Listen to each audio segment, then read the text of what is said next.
Hello and welcome to this RootsTech Connect session about the treasures you can find about your ancestors in the Scottish Kirk Session Records. My name's Alison Spring and I'm a qualified genealogist specialising in the records of Scotland. First of all, what is the Kirk Session? Well, it's the lowest ecclesiastical court in the Church of Scotland and it's made up of the minister along with several elders of the parish. It is important to note that although the Kirk Session still operates today in local parishes, the way it goes about its business is quite different. However, up until the 19th century, it played a major role in the everyday lives of our ancestors, whether or not they affiliated themselves with the established church. This was particularly true of rural parishes. Other Presbyterian denominations that broke away from the Church of Scotland also used this system. Historically, the Kirk Session was the vehicle of choice in the drive to create a society of Protestant Scots. With discipline pivotal to the Church's self-definition, the session was tasked with intervention in the parish community to ensure that exacting moral standards were met.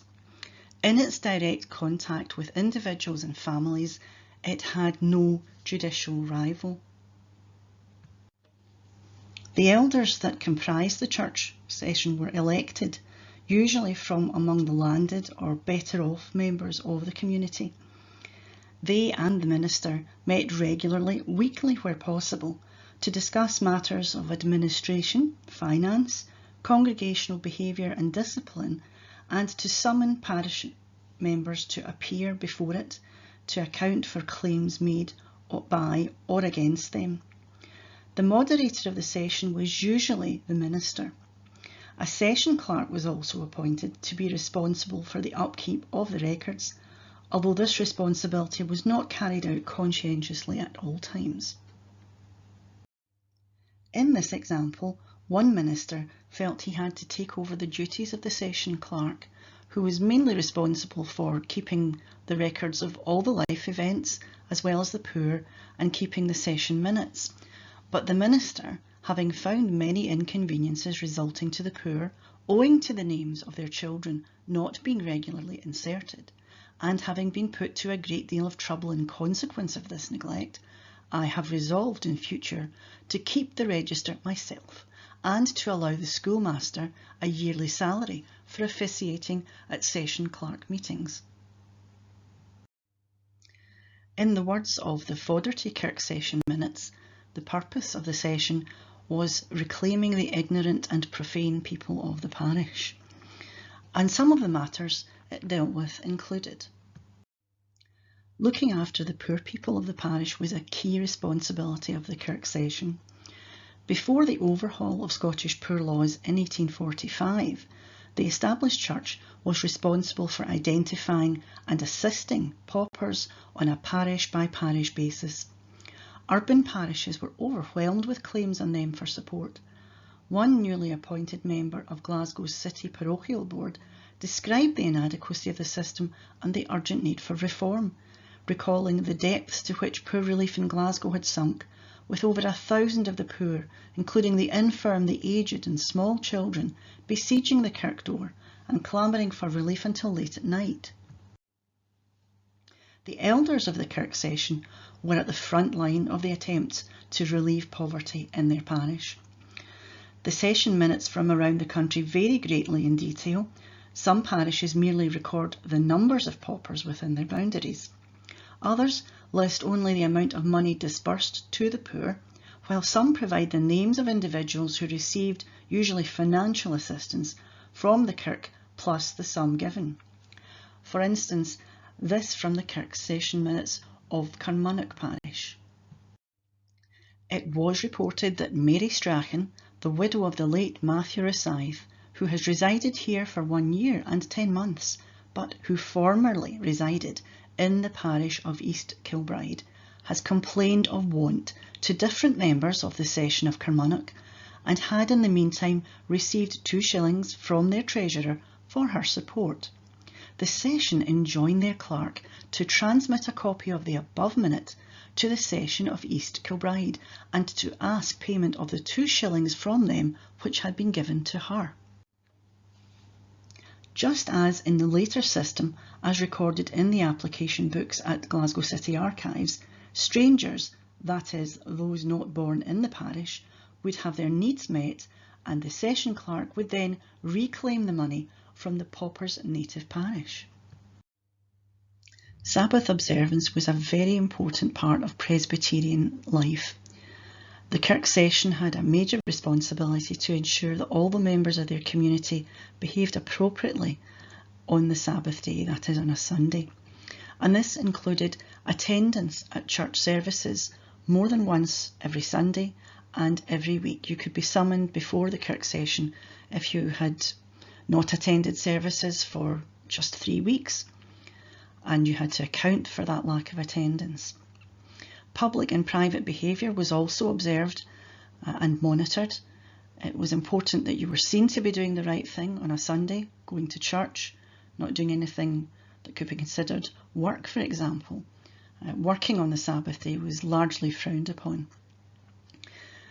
Also, the Kirk Session members made sure that people were eligible for communion, that is the quarterly service which the communion of the Lord's Supper was presented at.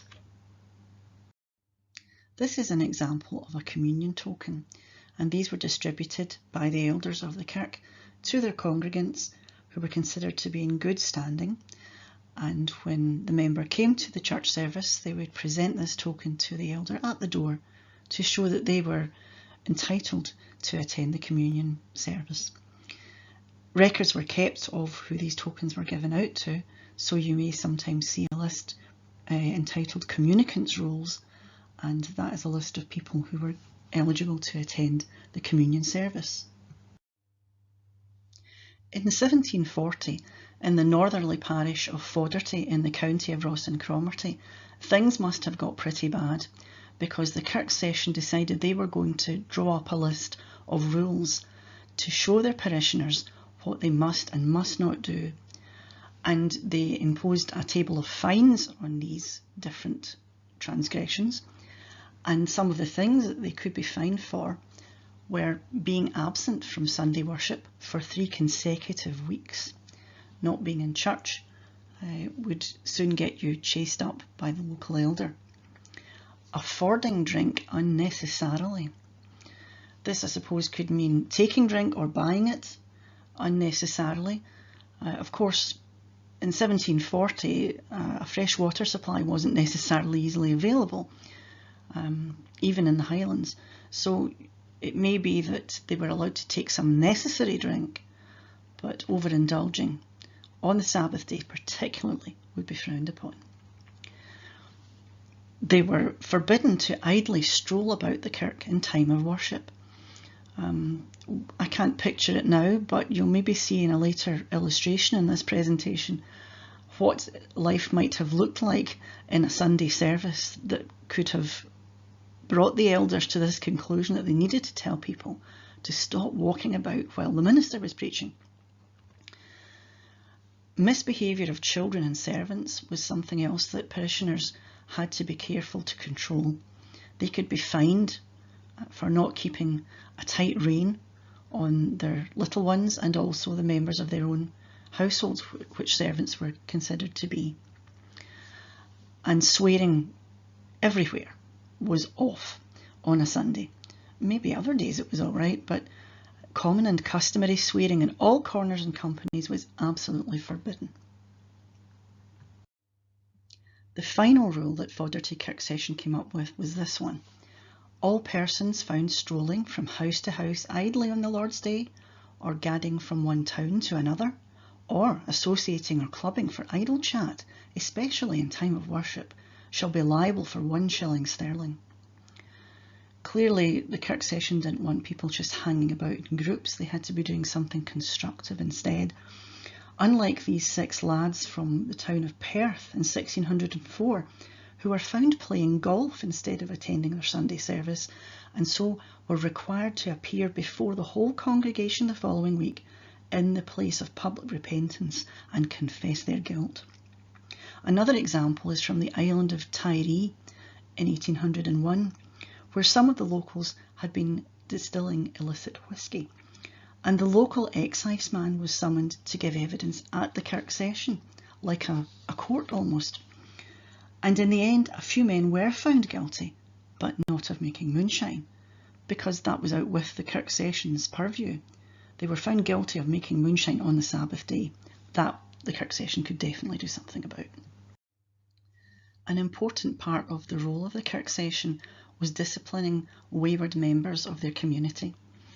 And this could take the form of a rebuke before the meeting of the Kirk Session, that is, the minister and the elders, where the individual or the couple would be admonished and chastised for their behaviour. The minister might exhort them, that is, preach a little sermon to them, explaining the reasons that what they did was wrong, maybe read them something from the Bible, and he would try and get them to understand that they needed to change their ways. There could be fines for some transgressions, such as antisocial behaviour. These were recorded, as were the meetings with all these wayward people. So as well as your ancestors being listed in communicants' rolls, you may well find them being listed in the minutes of the Kirk Session, being rebuked for doing something wrong. Transgressions could be simple things like antisocial behaviour, and they could be fined for that. And these fines were put towards the support of the poor people within the parish. They could also be summoned to appear before the whole congregation on a Sunday to do penance. So this illustration is of a Sunday service where the minister is rebuking the wayward individual who is in some form of dock, it looks like. And as you can see, the service looks quite casual. People are indeed idly strolling about and chatting. You can also see a young lady who is weeping quietly. She is perhaps sitting on what was known as the repentance stool, which was another way that people could be publicly humiliated for doing something wrong. And the young man, who has obviously broken her heart, is being chastised by the minister in front of the entire congregation. And frequently, parishioners were required to undergo this ordeal on more than one Sunday. They would be summoned to appear on 3 consecutive Sabbaths, for example, to be preached to or chastised in such a public way. The word scandal hasn't always meant what we know it to mean today. In the 17th century and earlier, it meant backsliding or weak religious belief. So if a minister asked his elders what the scandal was, he wasn't just looking for gossip. He wanted to find out what his parishioners had been getting up to. And this is an example of how the records reflect that fact-finding. The word at the start means someone who appears before a committee. So compared also Thomas Fenwick, ploughman, to Mr. Irvine at Newbigging, and acknowledged himself to be the father of an illegitimate male child, to which Elizabeth Cram in the parish of St. Martin's had given birth 4 years ago.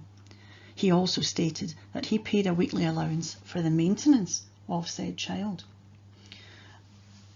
This shows that there was no time limit on cases before the Kirk Session. This had clearly taken quite some time before the guilty party had been brought to book. And you'll see that sometimes in the Kirk Sessions, that cases can drag out for months and clearly even years before there's a resolution. And this particular confession was possibly prompted by the fact that Elizabeth Cram was now pregnant with another child by Thomas Fenwick, who was born just weeks later. The Kirk Session minutes are full of examples like these, and you will find them liberally scattered throughout most of the parish records of the Kirk Sessions that you look at. Life events of parishioners were normally recorded in the old parish registers, that is, their births, marriages and deaths. But sometimes there was a bit of a crossover between those records and the Kirk Session records. So sometimes in among the records of the Kirk Session itself, you will find stray baptisms, marriage bans and burials listed. The burials sometimes only give the amount that was paid to hire what was called the mort cloth, which was used to cover the coffin during a funeral. The parish might have one or two of these, perhaps a small one for a child's coffin, and they were used, as I say, during the funeral services, and the family would need to pay for the use of one during that service if they didn't have one themselves. Unfortunately, sometimes all that's given is the amount of money that was paid for the hire of the cloth, not always the name of the person who had passed away. But you'll sometimes see catch-up baptisms, which hopefully will also give you a birth date. You'll sometimes see marriage bans, which, while not providing absolute evidence of a marriage have taken place, are usually a fairly good clue. The bans would have to be called on 3 different Sundays in church to make sure that nobody objected. And this was a way that the church had of protecting people from things like bigamy, because someone could travel to a different parish and form a relationship, decide to get married, but they were still married to someone else, or they didn't have the correct consent. So you'll sometimes find these kind of records listed in among the Kirk Session. As I've mentioned before, you'll find communicants' rolls. This can also be supplemented by things like informal censuses or the lists of the heads of families, usually men, which ministers undertook completely independently of any legislation or being told to by the church.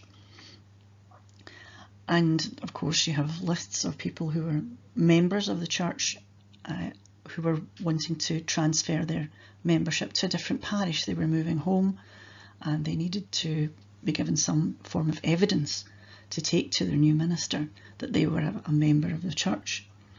And of course donations to the parish coffers were recorded. For whatever reason, people might make a contribution. This is an example from the Kirk Sessions of the parish of Govan for 1898. So these records are still being kept well after 1855, when it was really no longer necessary to keep birth, death and marriage records in the church because the state was now doing this. But of course, churches still performed christenings, marriage ceremonies and burials, and this is a record of one of these. And you can see that the minister's name is very prominent. It's been entered in dark block letters to make it stand out. And you can see that some of the other people who are listed in the register have remarks in that column against their names, telling who they were married to and so forth. This can add extra information to someone you already know about, but it's just another rich source of detail in the life of your ancestors. So of course now you want to find out where you can see the Kirk Session records. I've listed some sources in the syllabus, so you can look at them there.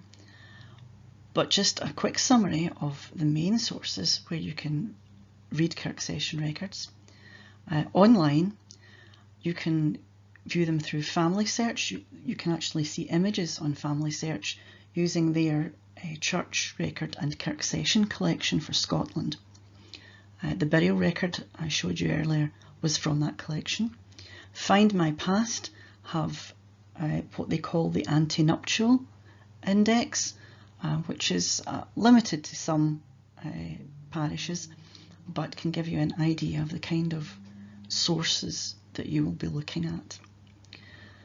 Digital books, because many parishes' Kirk Session records have been published and have been digitised. So archive.org or the Hathi Trust, or indeed FamilySearch digital books, you can search them. Just try using the keywords Kirk Session minutes or Kirk Sessions to see if you can find something that's of interest. In Scotland, you would go to the National Records of Scotland Centre in Edinburgh, and there you can use the virtual volumes digital system to look through the Kirk Session minutes. The virtual volumes system is also available in various archives throughout the country, and from early 2021 it will also be available on the Scotland's People website. You'll be able to view it for free and browse through it. The only charge will be to download an image of a page from a Kirk Session record. And in print, libraries, bookshops, Amazon, wherever books are sold, you may be able to find copies that local history societies or family history societies have published to give you a printed copy of a particular parish's Kirk Session, and they're usually published by parish, individual parish, and transcribed.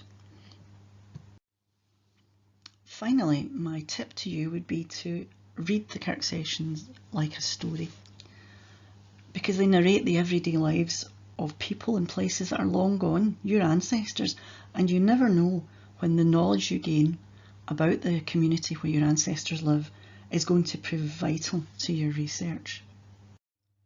Thanks for watching. I hope you find this presentation useful.